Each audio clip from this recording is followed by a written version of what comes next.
It's a verdict as divisive as the man himself. Delwar Hossain Saidi was found guilty and sentenced to be hanged. His crimes include murder, rape and torture during the 1971 civil war in Bangladesh. He denies all the charges. The court ruled he helped violent pro-Pakistan groups kill and maim the local population during the war for independence.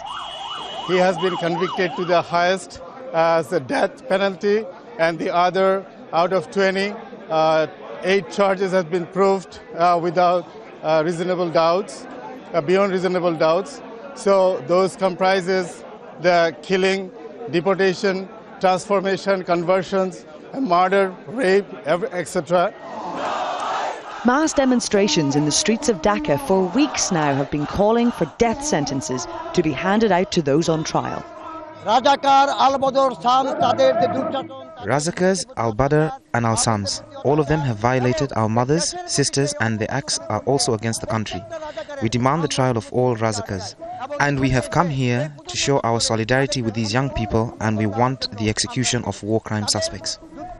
He is a leading figure in the religious party Jamaat-e-Islam, which says the trial was a sham and politically motivated because Jamaat is in opposition to the government. They have chosen Bangladesh Jamaat Islami after 42 years of the liberation only because of political reason, because they want to suppress opposition political parties. Only because of political reason, they are killing the leaders of Jamaat Islami in the name of trial.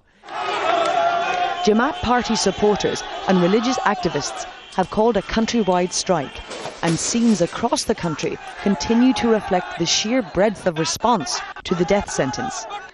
More accused war criminals are to be tried by the court, and those calling for the death sentence say they will stay in the streets until a similar verdict is given to all those accused. Jane Ferguson, Al Jazeera. All right, let's talk now to Masood Saidi. He's the son of Jamaat-e-Islami leader Delwar Hossain Saidi. He joins us from the Bangladeshi capital, Dhaka. Masood Saidi, first of all, what's your response to the death penalty verdict handed down by the tribunal today?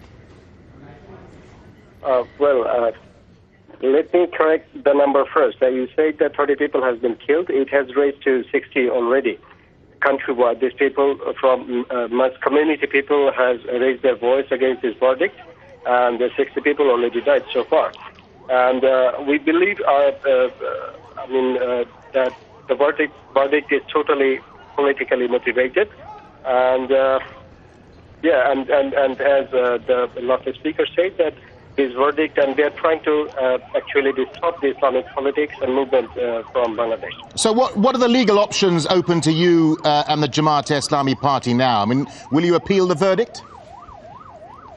Well, we certainly definitely go to appellate division with appeal, and we believe that we'll get justice in that court.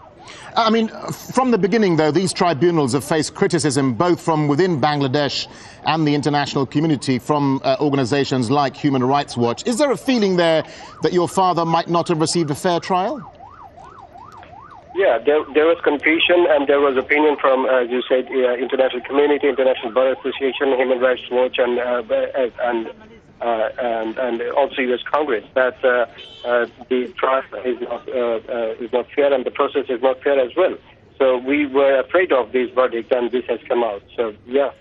Well, let's just talk briefly about your father's involvement during the War of Independence back in 1971. I mean, the fact remains that during that war, millions of people died, many were tortured and abused by local Islamist militias like the Al-Badr group. So what was your father's involvement with that group then? Well, if you see the verdict, you can see that my father wasn't just ordinary man, as the judge speaks up at the beginning of the verdict, that Mr. Saidi was not involved in any politics. Rather, he was a very ordinary people. And that's my question, that how an ordinary people who was not familiar that much at that time it's possible for him to make such a large number of crimes and atrocities. But the Bangladeshi... The judge said at the beginning of the verdict. Yeah, but the Bangladeshi government does say that the trials are fair, and there does seem to be widespread public support in the country for the trials. But do you think the people who committed those crimes should be brought to trial, no matter that they happened over 40 years ago?